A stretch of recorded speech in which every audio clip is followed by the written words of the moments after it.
Hello to all those loud and less so, and welcome to the Loudcast, Scotland's premier spoken word podcast from Scotland's premier spoken word company. My name is RJ Hunter, and I am absolutely delighted to be your new host. And what better way to start off this new chapter of the Loudcast than giving the old host his P45? That's right.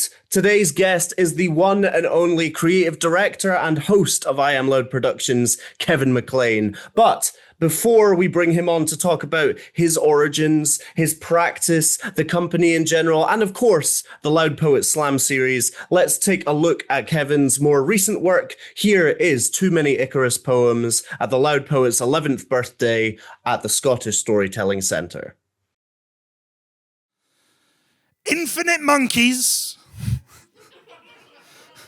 given infinite time, might write Shakespeare into existence. But one poet, given an afternoon, guarantees an Icarus reference. Which leads to the inevitable question: if we love his story so much, how have we so fundamentally missed its lesson? Wisdom becoming cliche as context gives way to window dressing. Modern minds attach new meaning to the ancient.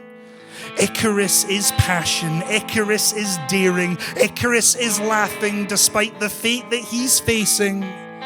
Adaptations to twist a tale of rebellion into one on the perks of conforming. Less a gentle parable, more a stern and solemn warning. Icarus isn't the little rebel inside all of us, the one screaming, "Screw the consequence." He wasn't flapping his feathers for the thrill of the fucking experience. He was fleeing incarceration due to the hubris of Daddy Daedalus. Amazing, maze-constructing genius, smart enough to invent a human bovine mating device, and to somehow figure out human flight, but dumb enough to risk his own son's life by not simply waiting for night.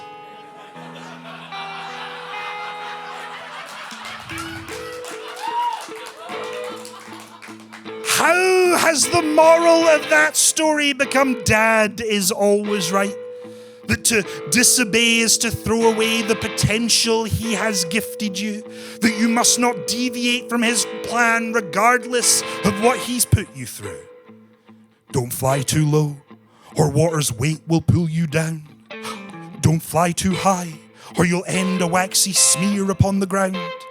Only in your Father's wake can safety be truly found. An elaborate "I told you so," a grasping, clutching hold to power and control. There is danger in your dreaming. At least that's the story being told. But wings weren't the want of Icarus. They were the lie his father sold.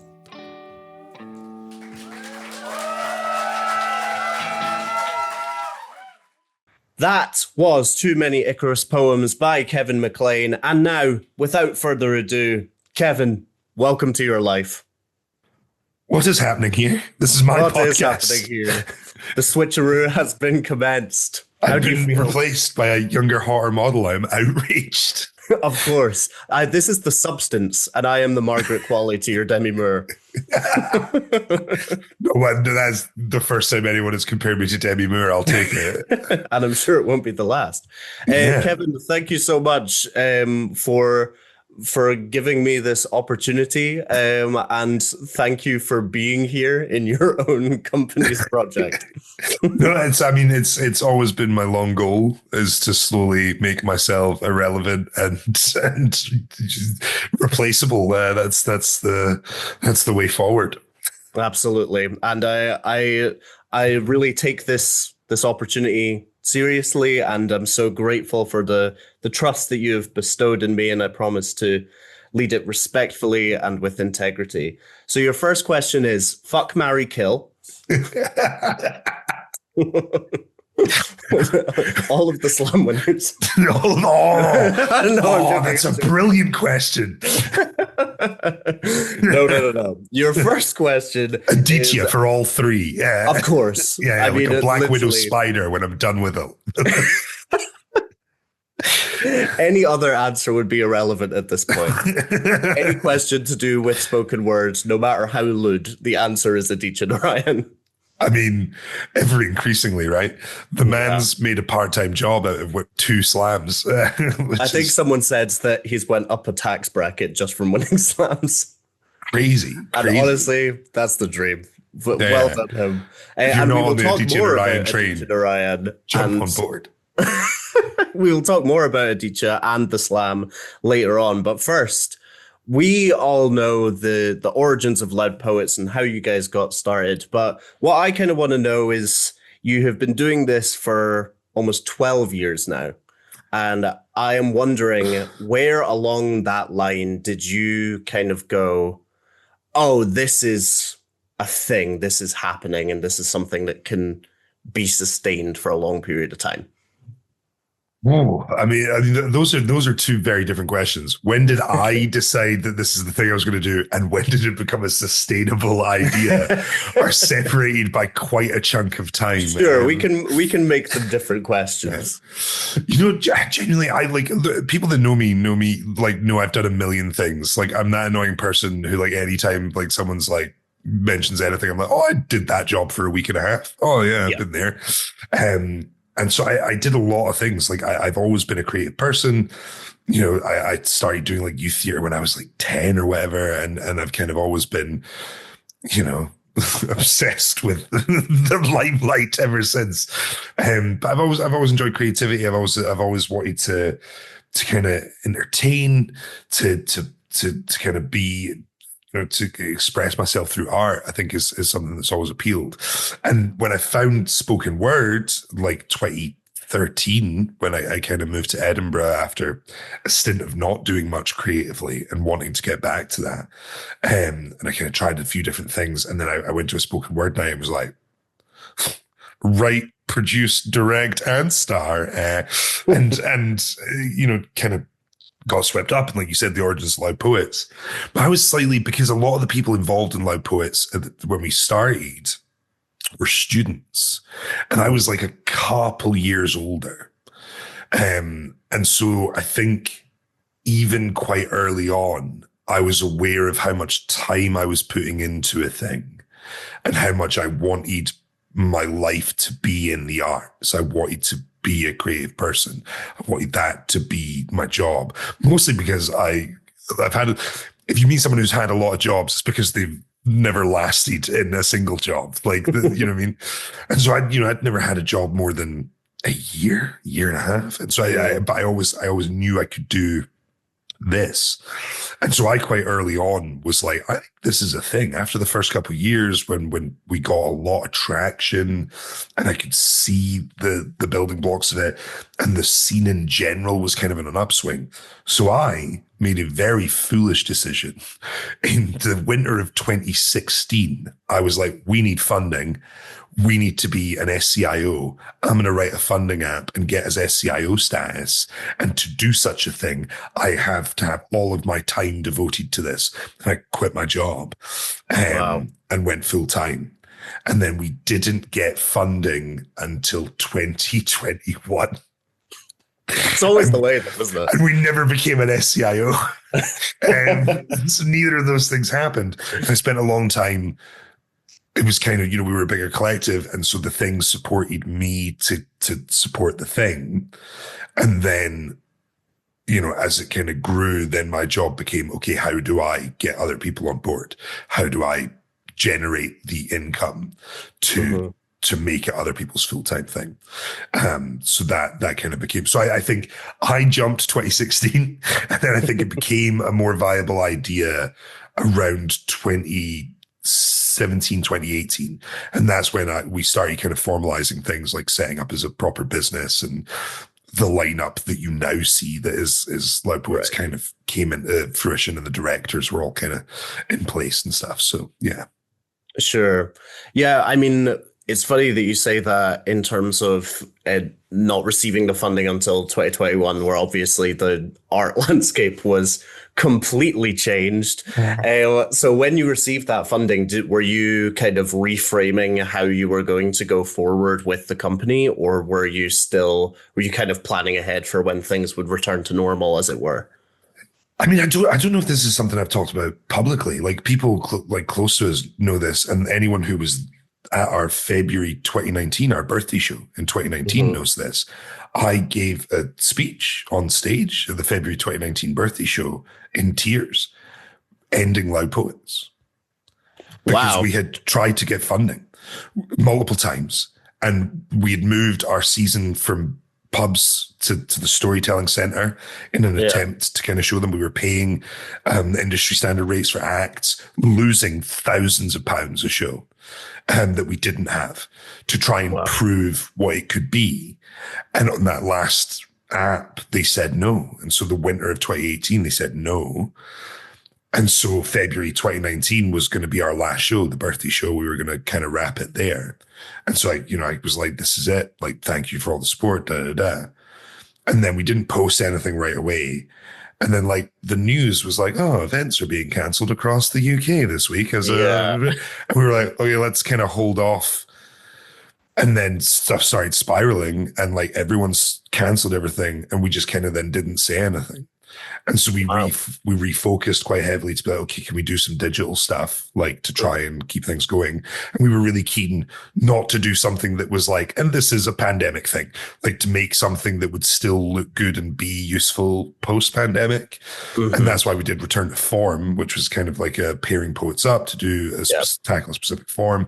And we did a series of accompanying workshops, which are still like one of the most popular things on our channel. And no one ever goes like, oh, this is very lockdowny. Like so we achieved that kind of goal, and we got a tiny pocket of funding for that. And I think it was because we suddenly weren't applying for a full season. We were applying for like a little pool of digital funding. We got that. We applied again, did it again. So we had these sort of 2 lots of funding. So when we were coming to kind of the end of lockdowns, we could see that coming.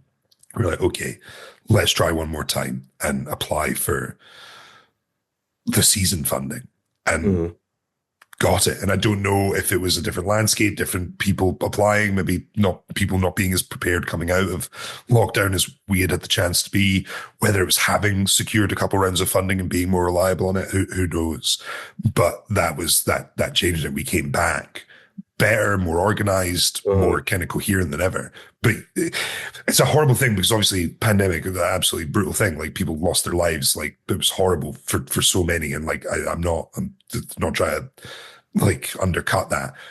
But for us professionally, it helped weirdly because it just gave us that time and space, not doing events and restructuring and figuring out what we wanted to do. And we came back like really strong, I think.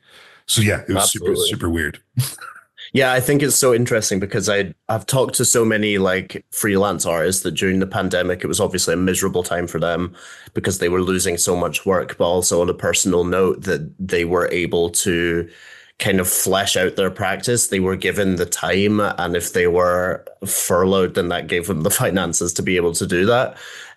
So it is fascinating how certain practices and certain companies have been able to change and adapt for, I guess, the normal world in this period of time.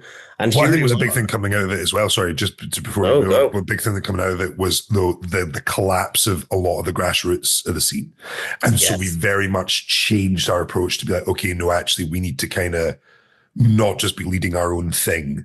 We need to, and we'd always been, I think, scene builders, but like to really take a proactive lead in that and be like, no, we have to go out there and try and help nationwide, engage with grassroots, engage with lit fests and do that sort of stuff. So, yeah. Of course. I mean, literally on that, I mean, here you are with the 3 Slam series under your belt, part of the multi-year portfolio, working with several other organizations, working with festivals across the country. And I think what you said is exactly correct. You have been such a scene builder and such a community builder throughout the years, especially in the most recent 5 years since we've kind of come back into performance and the culture since the pandemic. How do you think the scene and community is changing now? It's really interesting to see. Like, obviously, I've been here for a long time, and like the amount of us that are kind of still very present organizing in the scene, the like peers I came up with, folk like Willa Josephine and Kevin Gilday and Ross McFarlane and that kind of class of poets. There's not a huge amount of us still full-time kind of going in the scene. And it's very interesting to see how it's developed. We kind of came in a bit of a boom period, and there was a bit of a dip, and then pandemic and da. The big difference I see, and I've been thinking about this a lot lately, is there has always been like an ebb and flow to the scene, right? These peaks and troughs. It normally comes where someone or something kind of inspires. And so a lot of people come into the scene off the back of one very successful person, and you get this kind of ebb and flow. I think the scene still has that because it lacks opportunity. I think people leave the scene because it lacks opportunity, but the amount of time they're staying and developing in there is increasing. And that shows me that the trajectory is good. And the talent in there, I don't think has ever been as strong. There are so many good spoken word poets in Scotland at the minute, and like UK wide, but focusing on Scotland, the talent is crazy. Like especially really and across the country, like all over the place. There's amazing poets. And that's why our goal is like create more opportunities, because I think the longer people stay in, when new people come in, they see established names, people who are really good, and it ups their game immediately. And then what you get is audiences seeing a much more polished version. You go to open mics now compared to open mics 10 years ago when I was starting, there is a difference in, well, I said 10 years, like 13 years, whatever. There's a difference in quality. It just really is. And how polished things are. And don't get me wrong, open mics should be about, experimentation, and not everyone's trying to develop a poetry career or whatever. Some people just want to go and share, and that's beautiful. But like, take like the slams, which are kind of an open mic with extra steps, right? Yeah. They are stacked. Like, you just released a slam lineup for Speakeasy that is wild. We did indeed. December 10th. There's almost no one on that list who is in our Edinburgh heat. And our Edinburgh heat is wild. And you like, that's what, 20 poets, 22 poets, something like that you could take any four of them and make a banging, like, curated showcase lineup. Hell yeah. Oh yeah. And that is something the scene hasn't always consistently had. Yeah, of course. I mean, I think that now it's exactly like you said. I feel like people, because they are having more exposure to these events, they can see which poets are kind of starting in the scene and then immediately starting to climb up. So they are fully getting a visual representation of what to do for their own practice. And now I feel like more often than not, there'll be people that do a first time at an open mic that seem like they've been doing this for like a year because they have just been at the open mics for the whole time, and they are kind of learning from other people's performances. And now I think that, I mean, just talking from Loud Poets' perspective, it does seem like there is kind of a journey that you can take in terms of performing with Loud Poets, like going to the open mic, aiming for a feature set.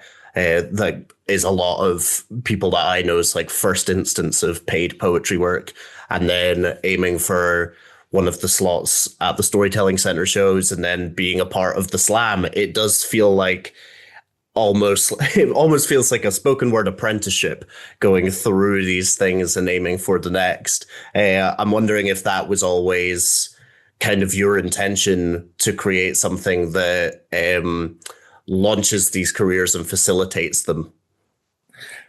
Oh, it makes me very happy that is. Yeah, I mean, it really is how people see it. As soon as we got the funded season, we were like, cool, now we can launch an open mic. Yeah. Like it's the thing of like, how do you create opportunity, right?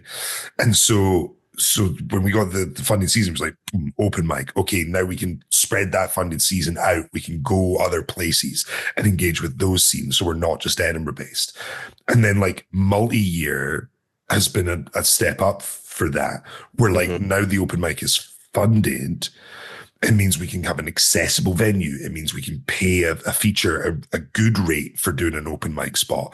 It means like we're restructuring how we do the showcases so that we're not just rooted in Edinburgh. So we're also servicing Glasgow and Aberdeen initially in the same way that Edinburgh has been getting from us, with the idea of that journey.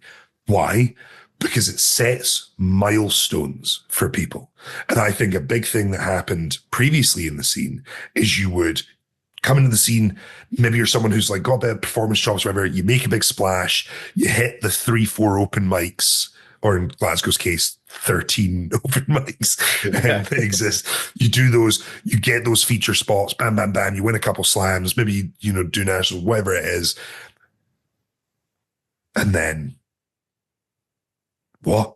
Like, what do? You've done your gigs. And then maybe you do a show off your own back. You write your hour show. Yeah. But then you're already starting to be pulled to theatre, because no one does what like Harry Baker does, where they do like just an hour of poems and chit chat. Of course. They do a show. And so then you're kind of already being dragged towards theatre. Built to the dark side. Or you start working with musicians and get pulled that way, or you do transition it into comedy or film or a million other art forms that have more opportunities, that are more established. Of course. And so the goal for us is, can we stretch the time that you have milestones here to keep you, right? So it's not like, oh, I need to go publish because that's how I get on the book fest circuit.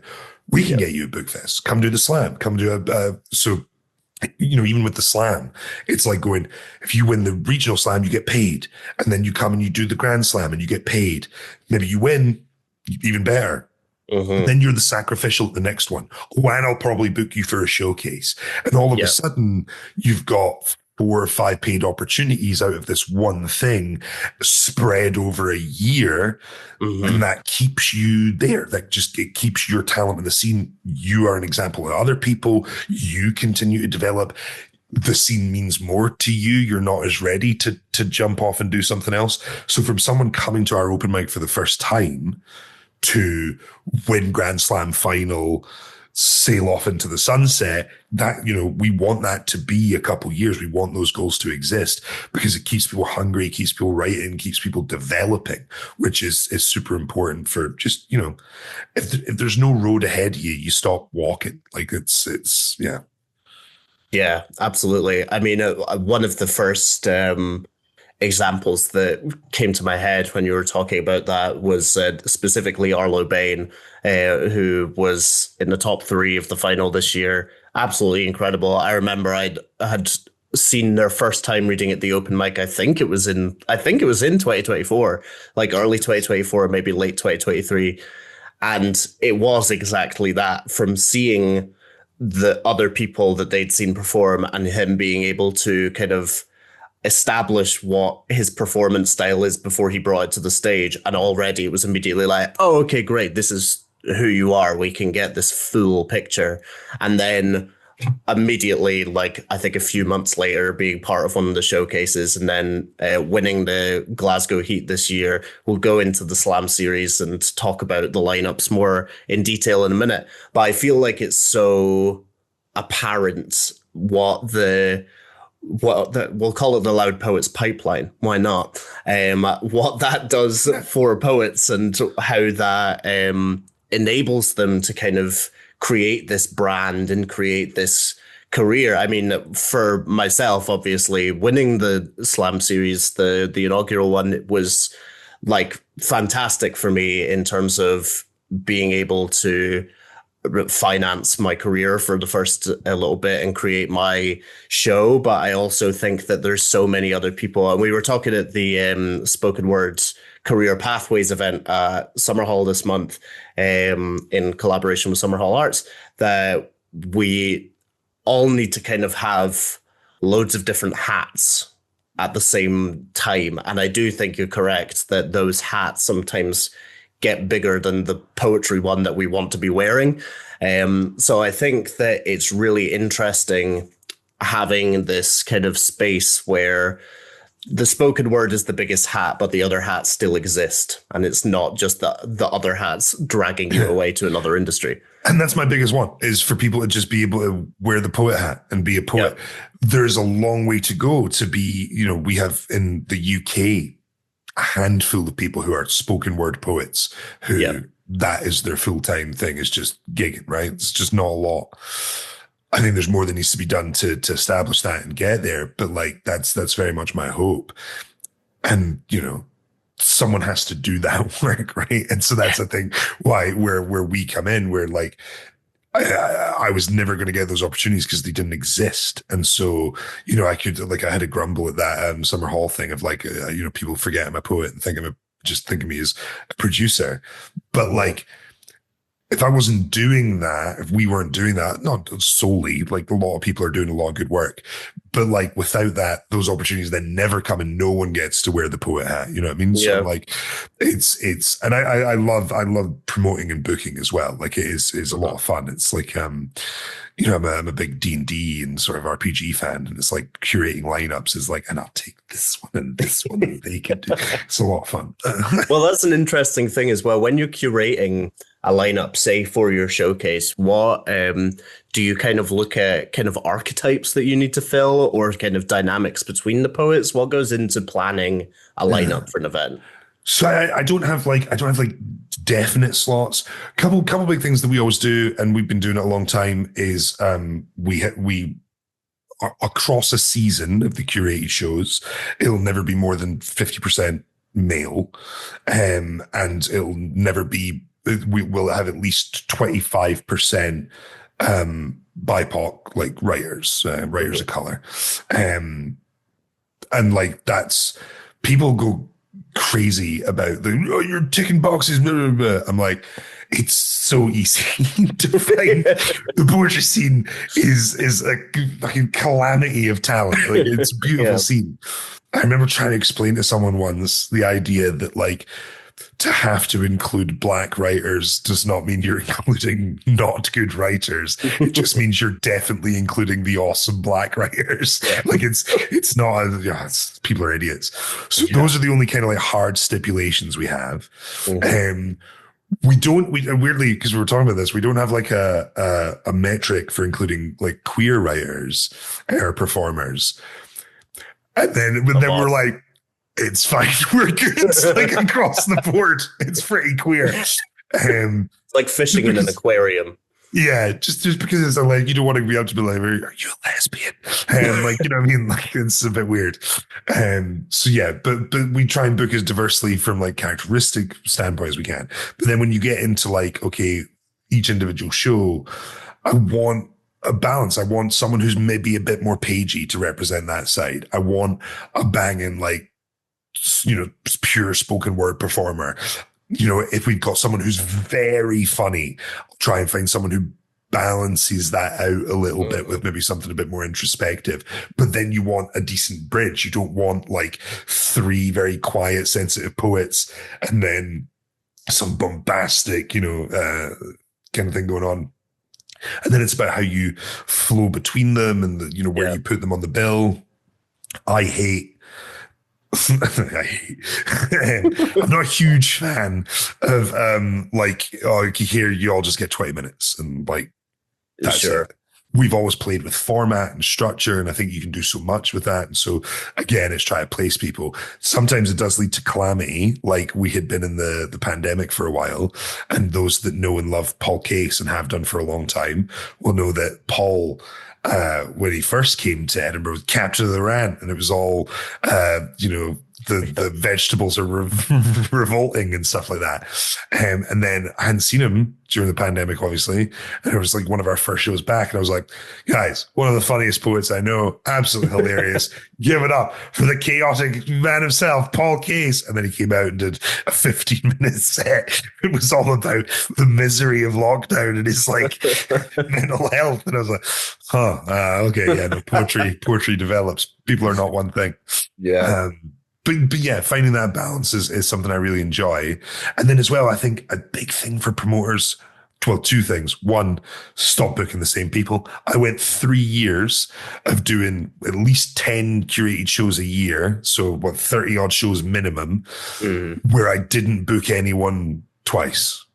Yeah. 4 people a show. So do better. And also the idea of like how it flows in amongst itself, how each one should be a presentation in itself, I think is an important thing. Each show is its own kind of little package that you're giving an audience. You need to service that whole audience. And it might be someone's first thing. It might be someone's first time. And so you want as much there to be like, hey, this is for you as possible. And I think taking that into account and really putting yourself in an audience position is something people don't do enough. Absolutely. I think it's really fascinating, the blend of the kind of page poets and spoken word poets now. And my first introduction to such a mixed lineup was the Loud Poet Showcases. But now I feel like across the board in Scotland, like you go to an open mic and you will see so many different page poets, so many different spoken word poets, such a massive range of subject matters and approaches to the art form, which is absolutely gorgeous to see. And now I feel like more so than ever, that has kind of become the form and the nature of slams as well. I feel like there was always such a kind of pre-stipulation of what slam poetry should be. And we were also talking about this at the Careers Day, that slam poetry isn't really a thing. Like it's just so the artist is kind of pigeonholed as this is what wins a slam. But I think the finalists of the past 3 years have shown that you can be from any kind of performance background and approach it in any kind of way, and still, every way that you interact with your art is as valid as the next. Oh, 100%. It was always my biggest fear about doing the slam series, is that we go the way of like the North American scene, where slam killed it. You know what I mean? Yeah. People blame Button. I don't blame Button. I blame slam, because the only reason to do it is if it's getting you something, right, to homogenize that style. Yeah. I think it was, I give a really bad analogy to poets because no one watches MMA, but like UFC started and the idea was you get a sumo wrestler and a kickboxer and see what happens. And they're supposed to do their discipline. And then slowly UFC became like Brazilian Jiu-Jitsu, and Brazilian Jiu-Jitsu won. The Gracies destroyed everyone. So now MMA is pretty much Brazilian Jiu-Jitsu with bits of other stuff, scattered on top. And it's become MMA is the thing. It's now no longer mixed martial arts. It is its own thing. And that's what happened in the North American style. And that's where you get 21 Jump Street, right? Like what people think slam poetry is and spoken word poetry is. I mean, again, I had it like I was hosting the Creative Edinburgh Awards the other day, and someone came up to me and she was like, "Oh my God, I loved your poems. And I hate spoken word poetry." And I was like, well, if you loved my poems, perhaps you don't. There's a great Molly Naylor poem about the I hate poetry, but it's really good. But like people think they have this preconception, and it did a lot of damage. And I think the biggest strength of the UK scene as a whole is that every night is varied and you do not see one thing winning. And the second that starts happening, if that started happening in our slam, we would take proactive measures to stop it, because it just, and I think partly it's about having good judges. And again, like I get very up in my thing about the structure of slams and thinking about format and structure, and like thinking about judging. I hate, you go to a slam and they're like, "Oh, we've given 5 audience members cue cards." And you're like, "Scorecards." You're like, well, don't do that.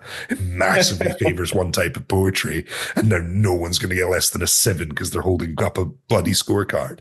Or like just getting randos. Like I've seen it at slams. Like, Dave's mate Barry is in to judge the slam and he knows nothing about poems. And you're like, cool. Like, It's always the way they say, like, oh no, it's important that we get an audience reaction, as if there's not a full audience giving you a reaction in real time. yeah, audiences are there to enjoy, not to judge. But it's an important difference. Like, it really bugs me, the one where you show up, because I remember, and it's not the individual's faults or whatever. People just do what they know to host slams. And I was at Glastonbury, and they were doing the Glastonbury Slam, and they did it that way with the scorecards. And like, I was with a poet who they were just like, here, you're a judge. And they were like, oh, I was going to leave in like 30 minutes, like to go and see this thing. And now I can't.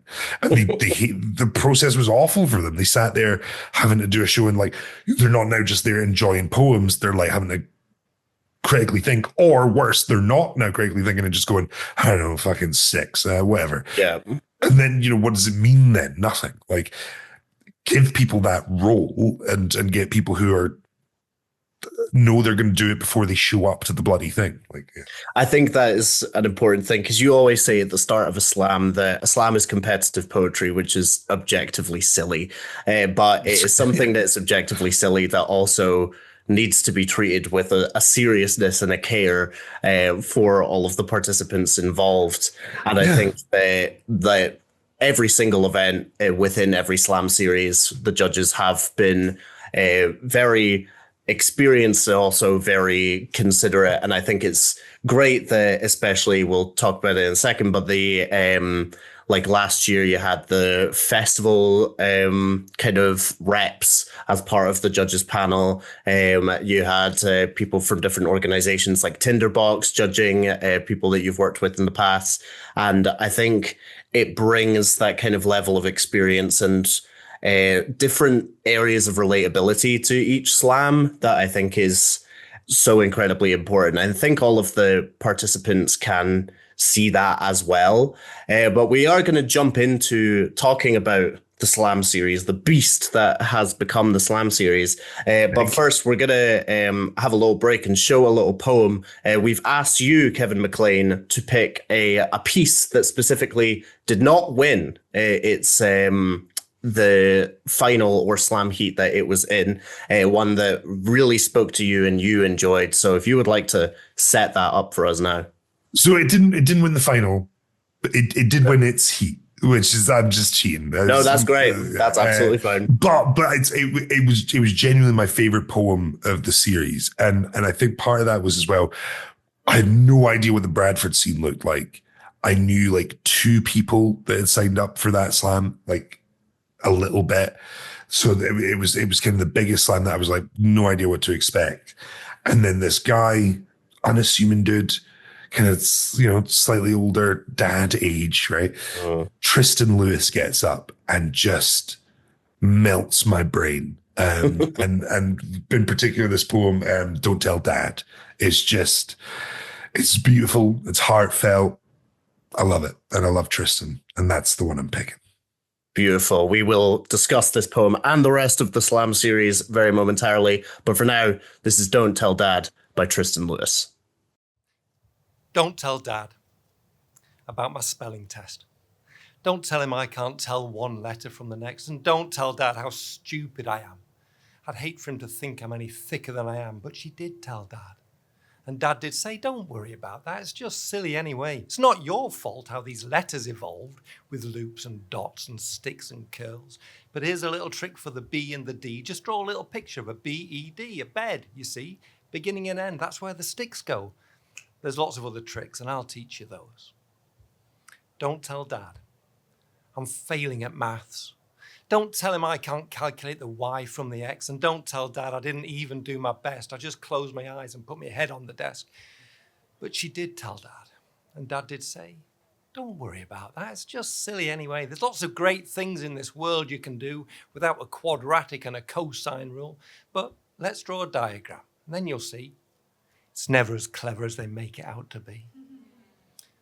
Don't tell Dad I got so drunk I lost certain functions with unfortunate results. And don't tell Dad that I cried and I puked and I broke something valuable that can't be reproduced. But she did tell Dad, and Dad did say, Don't worry about that. It's just silly anyway. You should have seen me in 1973 when Sunderland won the cup thanks to Jimmy Montgomery, and I jumped on a table and I fell and broke my nose, and your mother always wondered how I ever did get home. Don't tell Dad that it turns out I'm gay. Don't tell him, because I know it's only going to cause him pain, because Dad believes in families, and families look like this with a mother and a father and a scattering of kids. But she did tell Dad. And Dad did say, don't worry about that. It's just silly anyway. There are no rules sent down here from above, and there's nothing wrong with anyone that's capable of love. And yes, I love my family, but one day I'll love yours. And whatever shape that family takes, we'll have an open door. Don't tell the kids that we've had a diagnosis. Don't tell them that we talked to the doctors and the nurses. And don't tell the kids that we all looked at the screen and they pointed at the shadows and they told us what they mean. But she did tell the kids, and the kids came round, and Dad said, it's probably just a shot across the bows and there's plenty of time and there's no need to worry, but now might be the moment for me to say I'm sorry. I'm sorry if you ever thought my love came with conditions, like being good at spelling or making great decisions or being straight or being happy or accumulating wealth or being always sober with perfect mental health. And I'm sorry if you ever thought my love could be diminished, because it couldn't, and it wasn't, and it wouldn't, and it isn't. That was Don't Tell Dad by Tristan Lewis at this year's Loud Poets Grand Slam final with the Edinburgh International Book Festival this year. An absolutely insane poem. So beautiful. Good. I was in the audience at that final, and everyone was absolutely gut punched by that poem specifically. And I think that, it's so funny as well. Obviously, with the final this year specifically, all of the finalists were the winners of their slam, not even the runners-up. So you have 12 or 10 to 12. It was 10 this year. 10 this year. 10 winners of their slams, all of whom have pulled their weight and proven that they can win a slam. And then you have put them all in a room and gone duke it out. And especially this year was probably the most insane lineup, especially because you'd opened up to be nationwide within the UK. What was it like bringing winners from outside of Scotland into the Slam series? It was really cool. It's a thing I've wanted to do. I think the whole point of the Slam series in the first place, Slam is a trick, right? Like, it was a trick when it was invented by Mark Smith to bring audiences in. That was the point. It's been a trick ever since. It brings in audiences. But I thought what the trick can really be is taking what should be a competition between poets and turning it into a chance for poets to bond and get to know each other. And I remember doing the first year and seeing Susie Briggs, Joe Gilbert, and Lindsay Gilmore from Inverness through Aberdeen down to Dumfries, Gaelic, Doric, and Scots speakers who all knew each other and loved each other's work, but had never met before. And seeing them together and that love and that camaraderie was like, I loved it. And then I remember afterwards, everyone in the pub celebrating you. You know what I mean? That they were, everyone wants to win. But when it was all said and done, everyone was there celebrating you, and the vibes were good, and it made me really happy. And it became a very solidifying idea of like sharing the videos from all around the country. You can go and see what the Inverness scene looks like. Yeah. Boom, there you go. And it connects up what is a very disparate scene. And so naturally the idea is going like, well, why aren't we doing that further afield, right? There's a wealth of talent across the British Isles. Like, we could bring that together. So that is the aim. That's the long goal. And this was the first step in it, adding some English heats. And it was amazing. I will say, and no slate on any of the English slammers or anything. I'm not a judge, so this doesn't matter. There was a little bit inside me going, I kind of hope one of the English Heat winners doesn't win the Grand Slam. Just because I think if the first time we had English heats involved, the person from London comes up and just fucking wins straight out and would have said not the best message. So, but if it happened, it would have been wonderful. But the three we got, like El Dylan Reams, Henry Madd, Tristan Lewis, just incredible poets, beautiful people who came up and did an amazing job and had that. The especially beforehand, we had a lot of time in the green room at the book fest.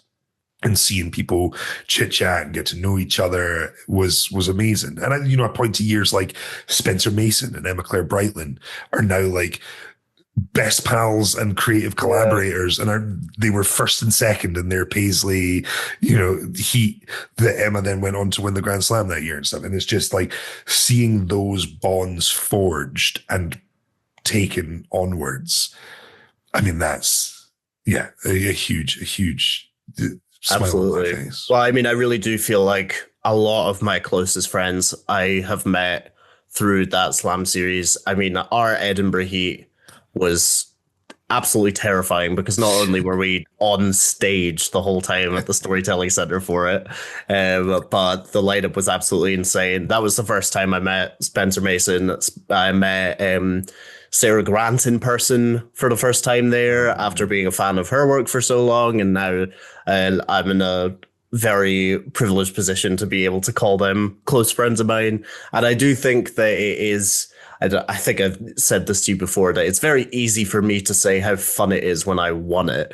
But I think that the most fun part of it is that kind of like social benefit and being able to really integrate yourself in the scene. And I said when I was sacrificialing for the second final, like, your career is going to change even in the tiniest of ways just from doing this experience. It really doesn't matter. You will get new fans, you will get new opportunities because you are on this stage. And I think that's such a beautiful thing. And I think like with the English poets coming up for this year, it does offer a kind of like, it does kind of put things into perspective and kind of widen that perspective of how kind of prestigious that title is now becoming.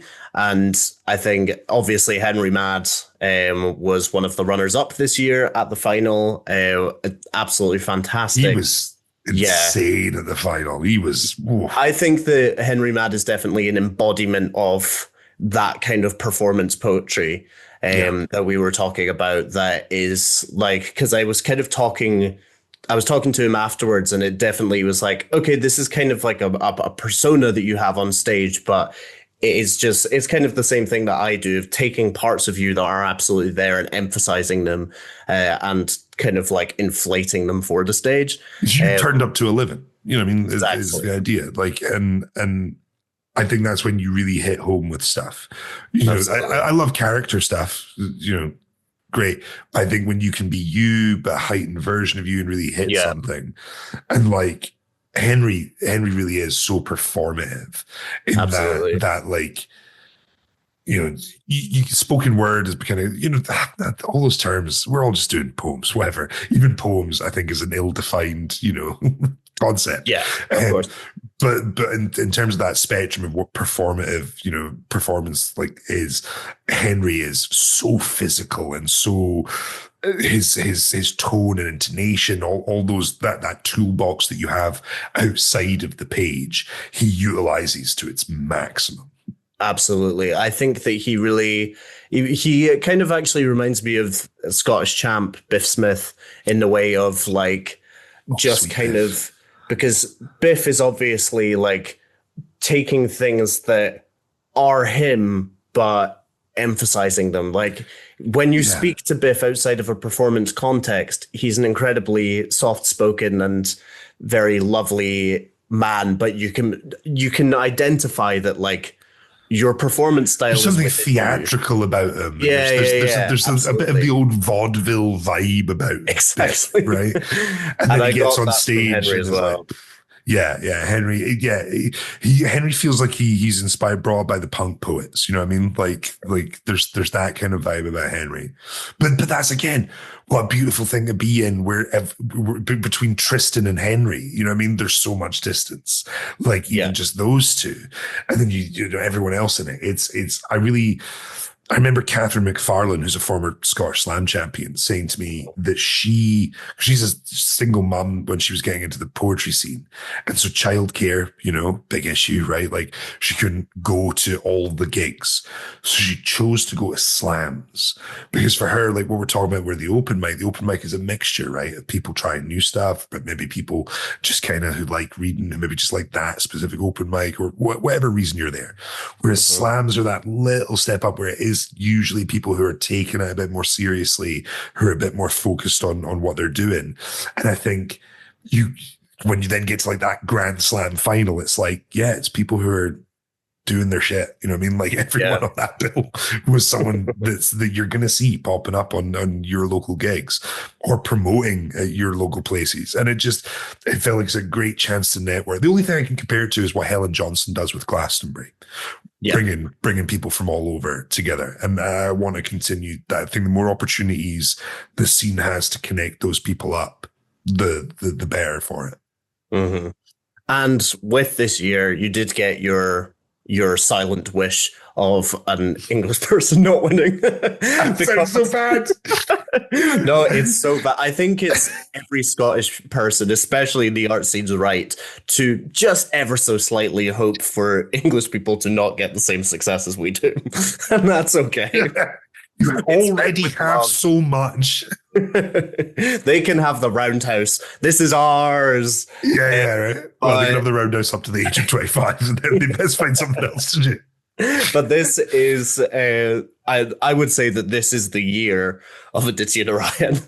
I think the roundhouse champion, and the roundhouse award, audience voter, one. Unbelievable. I literally said to him, I was like, I'm furious with you because now that you have won the Loud Poets Slam as well, you are now beating me because I lost Roundhouse. Not only did I lose Roundhouse, I also lost Audience Choice. So he's now beating me threefold. But I tried to convince Aditya. So Aditya was the first person to win 2 different heats. Yeah. Because he won Dumfries in year 2. I was going to say was runner-up in last year's final. Yeah. And then he came back and won Paisley. And I was saying to him after Paisley, I was like, what you should do is go to the Grand Slam final, walk on stage and go, not yet, and then walk off. And then go and win Edinburgh. And like Pokemon gym it, win all the heats. And then on the final one, then go and win the Grand Slam. He did not think it was a good idea. I mean, if there's anyone that could do it, it could probably be him. But I think it's such an interesting thing as well, because I obviously was a runner-up at last year's heat and as a judge, last year's final. And as a judge at last year's final, that was just unbelievably close across the board, as it always is with these finals. And then this year, I think obviously I wasn't judging, so I was just kind of doing my in-head judging that I always do as an audience member. That is my God-given right. And I think that I was like, oh, this really could be anyone. But I think, that's the thing. But then you get to that level, it is, you know what I mean? There's fractions of points in it. And I say it till I'm blue in the face. If you watch it in the slams, I'd say it all the time, but it's because it is maddening and the one thing I don't want is people to think of less of themselves because they didn't win a thing when you are 0.5%, 0.5 of a point off in one person's opinion. Yeah. It's not the arbiter of your skill or your success. It's a good fun time, you know what I mean? And it's a good opportunity for someone. And that's to be celebrated. And this is my big thing. If there were more, people wouldn't feel as hard done by when they don't get And that's the problem is you these opportunities are so few and far between that you feel like, the pressure to get it, because that's the only thing that can, we felt it for years in this country with nationals, because it was the only like thing you could put next to your name that meant anything, right? There's no awards otherwise. Like slowly but surely, like Forward Prize have done a good job at including like performance now in their, award schemes and stuff, and like New Writers Award, and people are slowly coming around to the idea that there should be performance stuff. But like outside of us and Roundhouse, and again, Roundhouse is like age limited, it's very telling that no one advertises their slam prizes. We will not shut up about our slam prize. £3,000, I say it constantly, because that's huge. I know it's the biggest single slam prize in the UK. I know that because no one's challenged me on it when I say it. They are too scared. Yeah, coward. But we need to start creating a situation in which there are prizes for performance. Again, when we talk about this through line, Germany has a slam circuit. You can be a poet that exists just competing in slams and winning little prizes here and there and doing bits and bobs. Like, there is no reason the UK can't support that kind of setup, that you can have regional qualifiers for this and different things going on here and different slams for, different stuff going on. Not even all slams, different performance prizes, different ideas. There's no reason we couldn't have it. And it's frustrating to me that it doesn't exist. And every time I see a slam being like, oh, this is a huge slam because you'll get to be in it, I'm like, okay. Well, Sure. I think that, in terms of huge slams, Loud Poets especially is the company that puts their money where their mouth is in terms of the stakes, in terms of the... Also, just one thing, sorry, because I never get to say these things. Please. Just for reference as well, the prizes. So we have a £3,000 prize plus another £2,000 in regional prizes. So that's £5,000. That's not funded by anyone. That's crazy. No one will give us that money because Creative Scotland won't fund like a prize, and like the Book Fest, they're not giving, they give us a lot of support in terms of the venue and that prize is generated through people coming to gigs and putting in. So when we charge a ticket price for you to come to the slam, you know that's going towards the prize fund. So like, it's not like, oh yeah, well they've got Creative Scotland funding so they can do the slam prizes. Like, no, we do that prize because it's the right thing to do. And we did a slam season where we didn't have any funding for the slams. No. We had a 6-month season where we did no funding, and we still did the slam prize the way it was.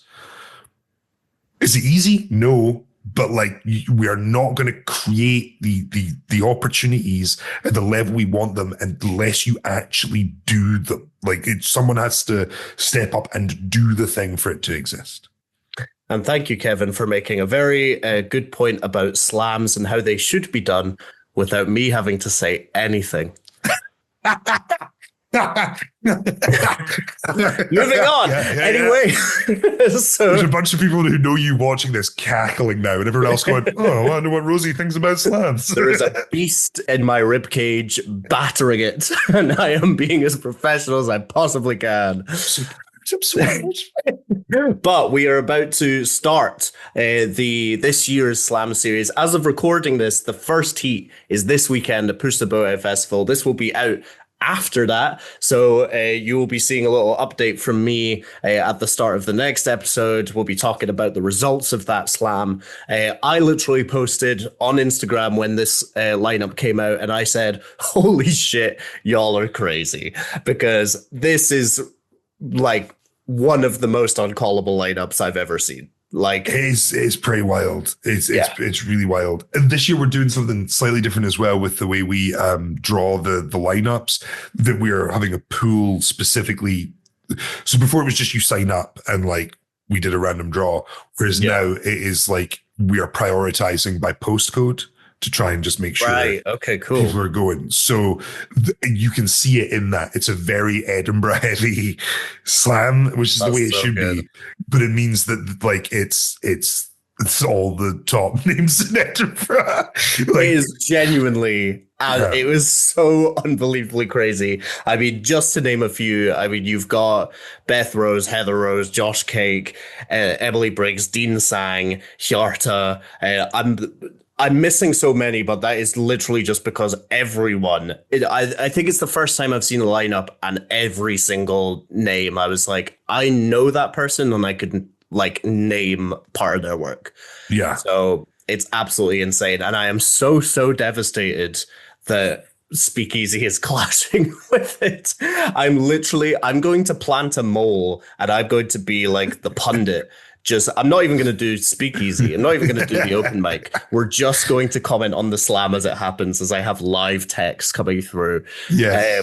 But it's going to be amazing. What words of wisdom would you give to any of the slammers that are signing up to participate this year? Oh, bribe a judge. Yeah. I did. It's so hard. It's so hard. My big tip, and this doesn't work for everybody, but I try. It worked for me in slams, and famously, I have beaten Katie Ailes in a slam. So my word is pretty. She's not here. Yeah, she knows. I bring it up often. She knows this. My big advice is I think a lot of people lock themselves into their poems. They're like, these are my poems. I'm going to do this first round, second round, third round, boom. If you can, have more options. Like, I think there's a thing to kind of being like, I remember was it your heat, the year of your heat, where like there was like 3 or 4 really funny sex poems? Yes. Well, no, the thing is, we had like several sex poems in a row, but then the next year at the Edinburgh Heat, there was more in a row. And then I'm sitting in that position. Can I up it? Either I need to be funnier, and if like my poem's funny but not on that subject, and have something else ready to go, because there's something to be said about being the first person that changes that tone. Yeah. Or ups it, you know what I mean? And like having that ability to like choose between it. And that's a very specific situation. But whenever, I remember Kevin Gilday once, so we were both doing the BBC, they used to do a BBC Ed Fringe Slam, at which the judges got paid and there was no prize. And so we were both in the finals, and after the first round, so to reference this, mine and Kevin's mothers both passed away within like a year of each other. And we both have poems about them. And so after the first round, they read out the scores, and Kev slams. I was kind of doing well. Kev thought he was going to be out next round. So he came up to me and was like, Kev, do you mind if I do my dead mum poem this round? Because I don't think I'm getting the third, and you could do yours there. And I was like, yeah, no worries, Kev. It's all good. But you know what I mean? The ability to be flexible, to know what you want to do where, and look at a slam like that. He wanted to do that poem, to pay tribute to his mother, because it's a really good poem. So look at a slam like that. Don't be like, oh, I wish don't have regrets. You look at it as an opportunity to read poems. I would say, especially what I've learned about this slam series, because it's been really good, don't save your big gun because you think you're going to get there. Maybe use your big gun to get there, and then figure out what you're going to do. So I would stay flexible and don't pull your shots is my advice. I think that is excellent advice, and I'm sure everyone that is listening and shaking about the concept of being in the slam series this year because of how stacked it is. I just kept seeing Instagram posts going, this is crazy. Yeah. Why are they doing this? It was like, it's inhumane at this point. You signed up. But Kev, thank you so much for being the first guest of the returned new Loudcast of the show you've stolen from me. You almost said improved. You almost said new and improved. I literally did, and it was just a reflex. But I mean, it's gayer. So So I guess if that way. But thank you so much for joining me for this chat. We're going to wrap up with a little poem from yourself. So please, the floor is yours. I mean, anything else that you want to plug in your own platform. Well, that's what I was going to say. I was going to say I'm going to do a poem by way of a plug. Of course, I thought I would plug. I don't write a lot because I'm a producer now and I have no time.